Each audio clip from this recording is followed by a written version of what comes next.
to a parliamentary party meeting in which the PLP have took a vote of no confidence in their leader. Not even Blair when he was knocking on with Bush. Never. And so it's a critical time, and as I watch you walking, I know that you felt it was critical as well. Fortunately, I've had 40,000 photos with people here that should be enough to get Jeremy home and dry.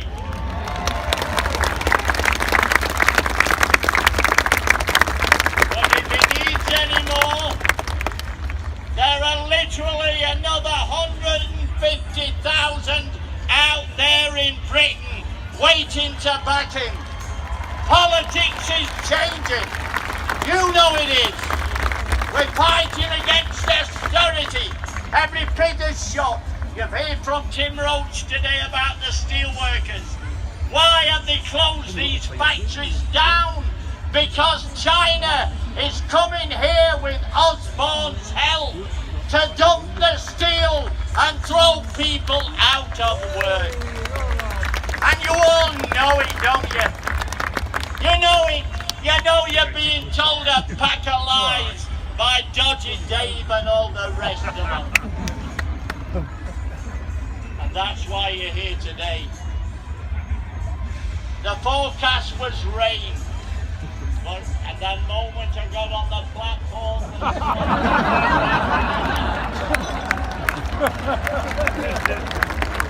Because we are on the sunny side of life, aren't we? Working people. It's like being in the pits again. Even in Parliament, Jeremy has only got half the number of people possible to man the posts on the front bench. You've heard Richard Bergen, he's got 2 jobs. Dave Anderson is covering Scotland and Northern Ireland. And he's making a job of it, I'll tell you. Every time he opens up his mouth, you can tell he's speaking for people like you. That's what they're there for. And every single one of them here in Lavery, he's trotting all over the place. Here, there and everywhere. He even finds time to test out my questions. I ask him first, do you think it'll work? And invariably he says yes. Yes, there are people here that you've heard from. Davy Hopper, that's part of Jeremy's team. We've got one more than 80 years old that's doing Welsh affairs and leader of the House. I saw Billy Etherington today in the County Hotel. I wish Billy was here. Billy could do 3. Yes, it's been a critical time. But I'll tell you, Jeremy has measured up to the task. And woe betide anybody telling me that when you see a crowd like this, that it's impossible for him to win an election. We've had 3 by-elections already under Jeremy, 3 in a row, where the majority's gone up since Miliband left. And in the last one in Tooting, where we've been down to as low as a 1,000 majority, we've just got a junior hospital doctor elected for Labour with a 5,500 majority in a marginal seat. Don't tell me that Jeremy can't deliver. He talks about his actions on the EU. I checked the result for Islington. It was 70-30 to stay in.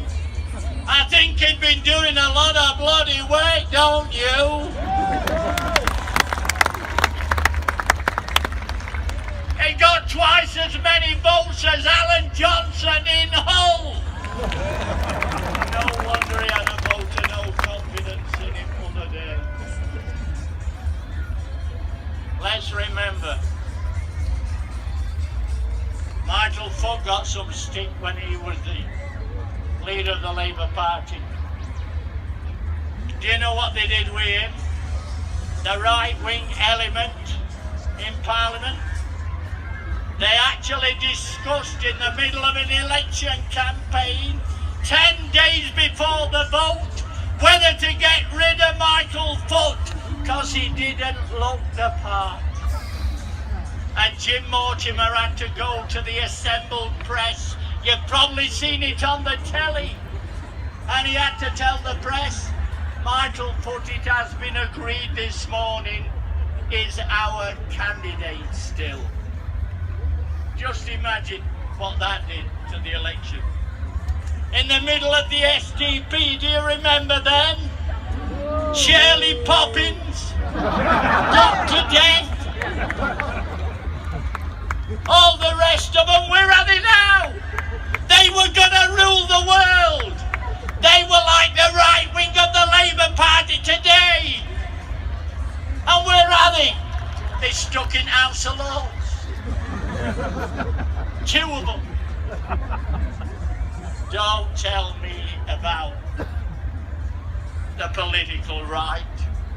I've been watching them every day since I got there. I watch them on your behalf because it's important to be able to tell you that they're acting like the UDM, a party within a party. Never been done before what they did the other week when they decided to have the vote of no confidence in Jeremy.